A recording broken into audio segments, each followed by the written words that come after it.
What we're going to look at today is the notion of a line integral. And we're going to look at two types of line integrals. One is a scalar line integral, and one is a vector field line integral. And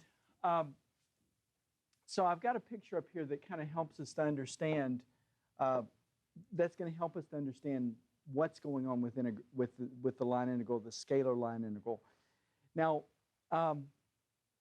remember, when we talk about integrals, what we're talking about really is something that sums up an infinite number of infinitesimally small little things. So oftentimes we associate it with area, and we'll do that with the scalar integral. But really, an integral, you should think of it as that shape represents a sum of an infinite number of small little things, infinitely small little things. So that's what you got to keep in mind. Now, the first thing we're going to look at, like I say, is a scalar line integral. And it's going to be, this is how you're going to recognize it. It's going to have a little C there and for a curve, right? Because what you're going to have with a line integral, a scalar line integral, you're going to have a function. And then you're going to have that, ds, okay?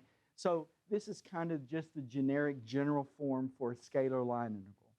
And I'm going to show you what this stuff is here in just a minute. But first of all, what you want to think about, when we first studied integration, when we were first introduced to the definite integral, we thought about finding the area under a curve. So what we would do is we would partition an interval on the x-axis, then we would divide it up into delta x, we would divide it up into the widths, delta x, and then we would have the height, the function value. Well, with a line integral, we're not going to be going along the x-axis necessarily. We're going to be going along some curve. In other words, we're going to be choosing a path, okay, like this, where we have, and I'll do just two dimensions here, x of t, y of t, okay? So we've got a nice path going here, and that's what's going to have to happen. We're going to have a path when we talk about a line integral. A curve is what we have to have. Now, we call it a line integral, but really, we got this C here. It's a curve. So what we're going to do is imagine this surface, and imagine that we've got a curve. See, here's a nice curve going around here. In this case, it's on the xy plane. Now, on that curve, we've got the function values, right? So we've got the scalar function, so that if we go to any point on that curve and plug in there, what we're going to get is we're going to get the height. It's going to be like a little rectangle, right? So, for example, if you look right here, we've got the length of that curve, which, let me just call it ds instead of delta s. Let me just call it ds so that we can really quickly go into this integral. So we've got the arc length, or the length of this curve, and then we've got the height, right? So we've got somewhere in here, we take an xy coordinate and plug it into the function and get the height.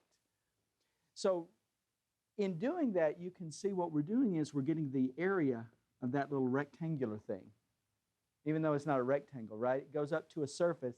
And this is, so we've got this curve on the xy plane, and it projects up to a curve on the surface.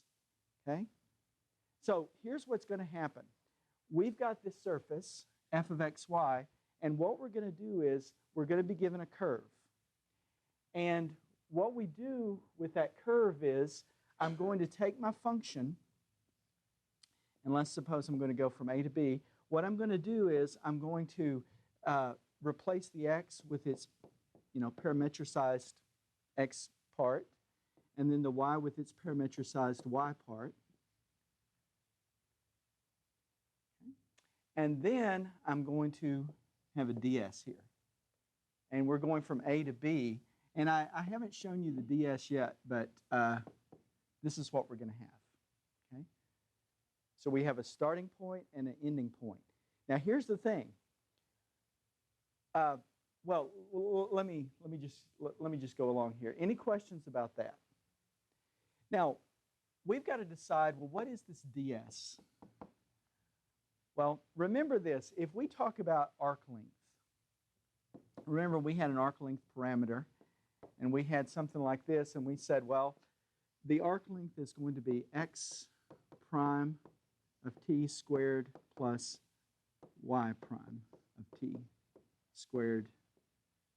Whoops, hang on. Got a little bit of a problem here.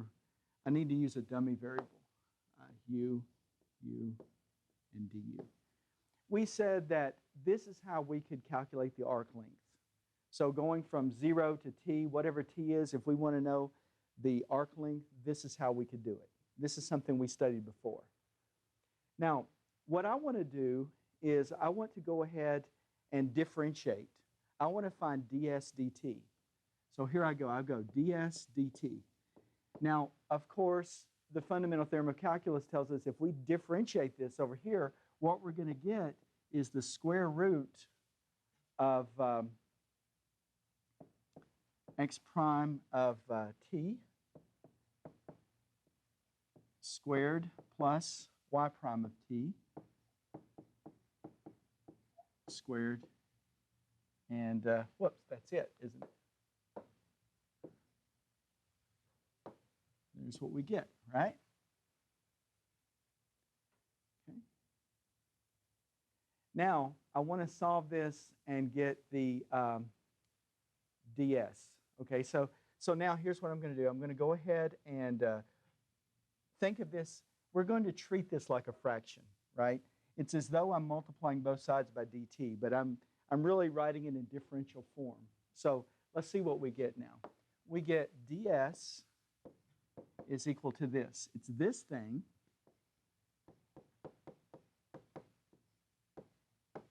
plus,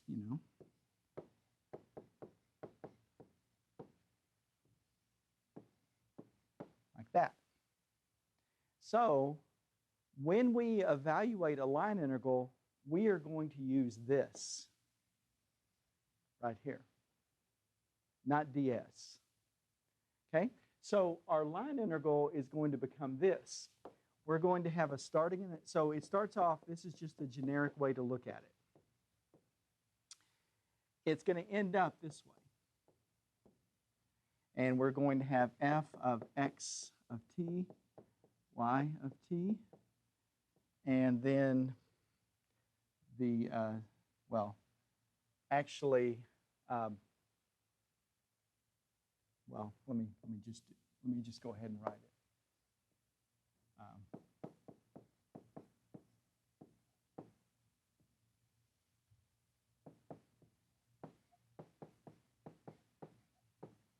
Yeah, there we go, like that.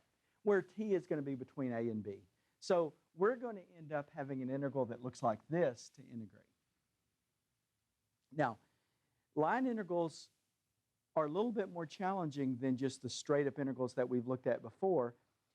They have all the difficulties of the integrals we studied in single variable calculus, but they have the additional. You have to figure out. Oftentimes you have to parametricize a curve. Not always, but oftentimes, and you can see how they would be more cumbersome, right? You've got your function here, but then you've got this bad boy to deal with as well. So there's just a little bit extra work. Okay? Any questions about that? Yes, sir.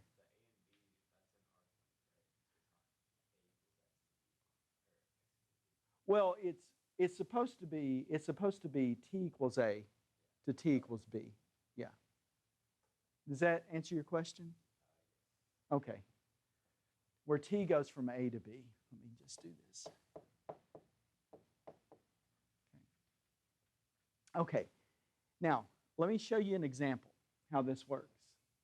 What we're going to be given is, whoops, let me go all the way up here. Okay, here's a simple one. Now, I've been given, and now, in these scalar functions, it's not going to matter, it's not going to matter the direction that we go. Remember, really, you can think of these scalar functions like this as getting the surface area of like a fence, right? you've got this curve, and then you go up to a surface, and it's like you have a fence, and you're getting the surface area. And it doesn't matter which direction you go on that curve for these scalar line integrals. It is going to matter when we talk about vector field line integrals. But this one, it's not going to matter. So here's the deal. We've got this we've got this scalar line integral. And we've got, what we want to do is we want to integrate this over this curve right here. So here's the process. What we have to do is I need to find an R of t for this. Now, this one's pretty easy because notice it just goes from 0, 0 to 2, 2, right? So I could do this. I could do 2t, 2t, right? I could do that. And notice, and then I would say, well, t goes from 0 to 1. And that would work out pretty nicely. Okay? Because notice, when t is 0, you get 0, 0. When t is 1, you get 2, 2. That's perfect. Now, what I need to do now is get the derivative. Okay? Because remember, it's the square root of the derivative of the x component squared plus the derivative of the y component squared. So here's what's going to happen. When I take the derivative, I get 2 and 2. Okay? And then I can now set up my integral. So here's the way it's going to work. In place of x, I'm going to put 2t, and in place of y, I'm going to put 2t, because that's what they are. Okay? I may have made this one a little bit too simple, because you just have an x and a y. Of course, you could make it simpler by just having an x or something. But so I've got 2t plus 2t. Okay, that's the x, and that's the y. Okay? Now I got to put in the ds. Well, the ds is going to be 2 squared plus 2 squared dt. Okay? And t is going from 0 to 1, like that. Okay? Everybody see that? Well, now this is a very simple integral.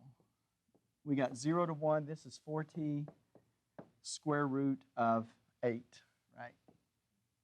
dt. And of course, you could simplify that a little bit. And I guess I'll go ahead and do that. This is 2 square roots of 2, so that's going to be 8. Integral from 0 to 1 of, well, this is just t square root of 2 dt. And of course, I can factor out the square root of 2, which I'll do that. Okay. So now I get this. I get 8 square roots of 2, 0 to 1t dt. And that's just going to be, well, it's going to be 4 square roots of 2, right? Okay, 4 square roots of 2 if we integrate that. Okay? Does everybody see that? Okay, now, what we've done, so we've done the most simple, probably the simplest thing, the simplest case we'll see, unless we were integrating over a circle or something where we had cosine squared plus sine squared is 1, and then the inside of the square root would just be 1. But this is a pretty simple example. Now, what happens a lot of times is we will expand this a little bit, and we'll say, okay, well, what happens if you add a part to this? In other words, I want to integrate this over what's called a piecewise smooth curve. Now, when you think of a piecewise smooth curve, what that means is that with the exception of the endpoints, if you look at the curve, at every place in the curve, the derivatives are continuous and not simultaneously 0. In other words, you can differentiate in here. So let's suppose 1, 2, 3, 4, 5, 6. Let's just suppose that I move this over here. I think that's 6. 1, 2, 3, 4, 5, 6. Yeah. So let's suppose I add another part to this, this thing that we're going to integrate. Okay? And now what I want to do is I want to integrate this thing over this piecewise smooth curve, right? So I've got this part of it right here, and this part right here. Now, the first part does not change. Everything is exactly the same way. But what we would need to do to complete this process is I would need to get another curve, okay? So this one, I could say, this one right here, this is like C1, okay? This is the first curve. And then I would come back and I would say, well, I need to do a C2. So I'm going to have a whole nother integral, and so I need to get a new I need to parametricize this part of the curve, that second part. So I'm going to have a different, I'll just call this R2. And this one has got to go from 2, 2, all the way over to 6, 0. Okay? So what do you think I should put in? If it's 2, 2 to 6, 0, so I'm going to go from 2, 2 all the way over to 6, 0. So what would be a good parameterization for that? Huh? Okay, so this would be 3. What are you saying this?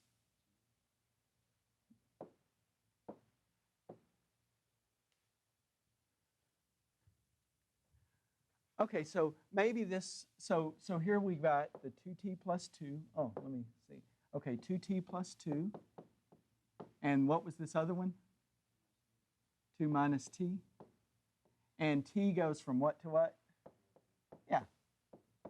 Okay, so that's our second curve. So if we want to integrate this over this entire piecewise smooth curve, now we've got this. For our second curve, we've got 0 to 2. And in place of x, I'm going to put 2t plus 2. And in place of y, I'll put 2 minus t. And then I've got the square root of the derivative, right? So it's going to be 2 squared, the derivative's squared, minus or plus negative 1 squared dt. Right? Now, we can integrate that one as easily as we did the other. But what we're going to need to do to say, okay, we have integrated fully over this piecewise smooth curve is we get the C1 integral and then the C2 integral and put them together. Okay? Any questions about that? Okay, now let's venture down here and look at another example. Okay? So this is one that is not a lot more complicated, but a little bit. Okay? So just because now we don't have a line, we have an x squared. But let's suppose that we want to integrate this over this piecewise smooth curve. Okay, so I've got two things to do. I need to get the x squared one, and then I need to get the, the vertical line one. I need to parametricize two curves. So let's look at, let me call this one C1, and I'll call this one C2. And we'll add those up. So here we go. C1, just do this. Okay. Maybe a good one for that would be t and t squared. Okay. That would work, right? And t is going to go from 0 to 1. Okay. Now we can do the second curve. Now, and while I'm at it, let me go ahead and get the derivative of that. That's going to be 1, 2t, like that. Okay, now let's go ahead while we're here and get the second curve. So we have R2, and that one's even easier, right? Because x is always 1, and we'll just make y as t, and t goes from, let's say, 1 to 3. Like that. 1 to 3. Okay, and then the derivatives, simple. 0 and 1. Now we're ready to calculate that integral, okay? Because we've got both curves. So here we go, the first curve. We're going to go from 0 to 1. I'll replace the x with a t, so we have 2t, and then I have the square root of 1 plus 4t squared dt. Okay. Now, I'm just going to work this one out by itself, and then we'll come and grab that second one, and then we'll put them together. Any questions about that? Now, let's see what we've got.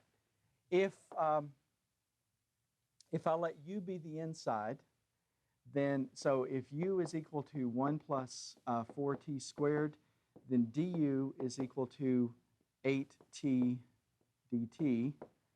And, of course, I need to replace 2t dt. But let me just do this. Let me just divide out the 8. And in place of the t dt, I'll put in the du over 8. Okay? So let's see what we've got here. Let me just go ahead and factor out that 2. We can just see clearly what's going on here. And in place of the t dt, I'll put du over 8. So this is u to the 1/2 du over 8. And what would our bounds of integration be? Well, t, we said u was 1 plus 4t squared. And if we put a 0 in for t, that leaves a 1 here, right? And if we put a 1 in there, that would be a 5. So we're integrating from 1 to 5. Do y'all see that? I had to change my bounds of integration because I changed my variables. Any questions about that? Now, I know that y'all can, everybody can integrate that, so I'll just leave that now, and let's go back and look at our second integral. So for our second integral, we're going to go from 1 to 3. And I'm going to replace the x with a 1. So that's simple, okay? And then this is going to be the square root of 1. So that's super easy, right? So we can integrate this very easily. Now, what we would do is we would integrate this one and integrate this one and put them together, and that would be our line integral over that piecewise smooth curve. Yeah, because what you do is you take C1, get that, and then C2, get that, and put them together. Okay. Any questions about that? Okay, so now let's look at one more of these, and then we'll look at the vector fields. Now, honestly, if I had my way about it, we'd spend a week on line integrals. But we don't have a week. So there's a lot more we could say about this and focus on each one of these. We could focus on the scalar one day, the vector fields one day. But so we're just kind of trying to look at it, just kind of getting an overall picture of it. But here's what we've got. We've got this line integral. We've got our function there. We've got the ds. And we're told that we want the upper half of the unit circle. Okay? Now, x squared plus y squared equals 1. Now, one of the things that you need to keep in your mind is how to parametricize a circle. And the way we do that is like a unit circle would just be cosine t sine t. Okay? Now, if it were not a unit circle, if it was a circle radius 4, then it would be 4 cosine t, 4 sine t. But there's one way that we can parametricize it. Okay? Now that's not the only way, but that's the simplest way, right? Because now what we can do, we can differentiate. We get negative sine t, cosine t. So what we get. Okay. Now I can go ahead and start trying to integrate this. So, and by the way, what should our t go to? Huh? It's the upper half of the unit circle, right? So 0 to pi. Yeah, 0 to pi. Okay, now, so let's see if we can get started here. So we've got 0 to pi. I've got 2 plus. Now, the x is cosine, so this is cosine squared. The y is sine, so times sine. And that's the square root of sine, well, negative sine squared, that's sine squared t plus cosine squared So there's our integral. Okay.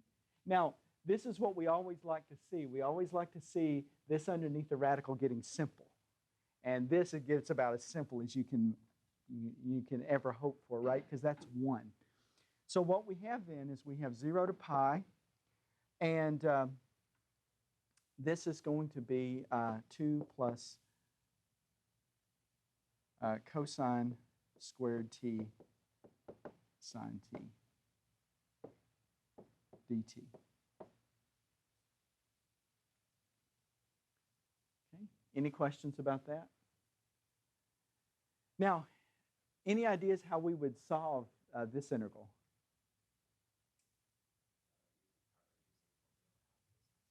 Yeah, you could use the power reducing formula. However, if you recognize that if you let u be cosine, then du is sine. So let me do this. Let me just kind of break this up into 2 integrals here, just so that we can focus on the hard part, because that 2 dt is super easy.